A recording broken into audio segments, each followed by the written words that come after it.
మూడవ టీ20లో భారత్పై జింబాబ్వే జట్టు 23 పరుగుల తేడాతో ఓటమి పాలైంది. ఈ ఓటమి అనంతరం జింబాబ్వే కెప్టెన్ సికిందర్ రాజా ఈ విధంగా చెప్పుకొచ్చాడు.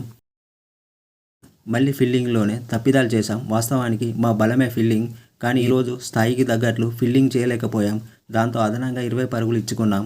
చివరకు 23 పరుగుల తేడాతో ఓటమి పాలై మా టాప్ ఆర్డర్ బ్యాటింగ్లోనూ సమస్యలున్నాయి. కానీ మా టాప్ ఆర్డర్ బ్యాటర్లపై నాకు పూర్తి నమ్మకం ఉంది.